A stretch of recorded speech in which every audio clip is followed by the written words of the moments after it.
I think that this is beyond anything I could have expected. I thought maybe it's just getting a lot of attention. There's a lot of hype because, of course, it's just the newest of the movies. Boy, was I wrong.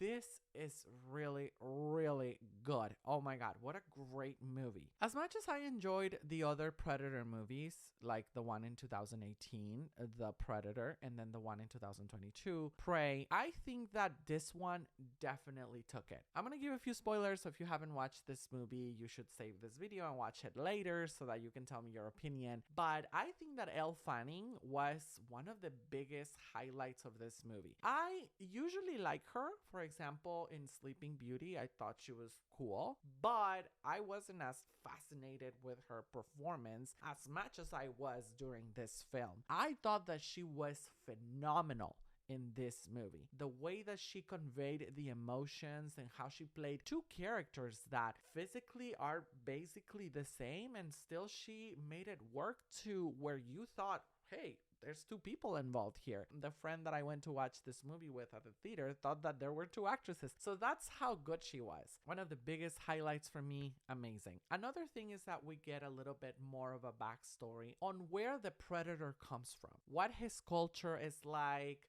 what his family is about, why he is considered like an underdog, and all these different things. I think it's the first of the movies, if I'm not mistaken, that it doesn't take place here on Earth, but on a completely different planet, which now exposes us to a completely different environment, different creatures, obviously a different ecosystem. Everything that happens is so rich in story, graphics, background, giving us the unexpected. Very refreshing. Other movies, in my opinion, focused a little too much on the action scenes and keeping us entertained with fighting, stuff like that, which, as great as it is, I don't think that there was that much of an emotional element about it. But here, there are so many family dynamics that take place, and I feel like they also reference a lot the chosen family concept, which I loved. And all these things that make us, at the very least myself,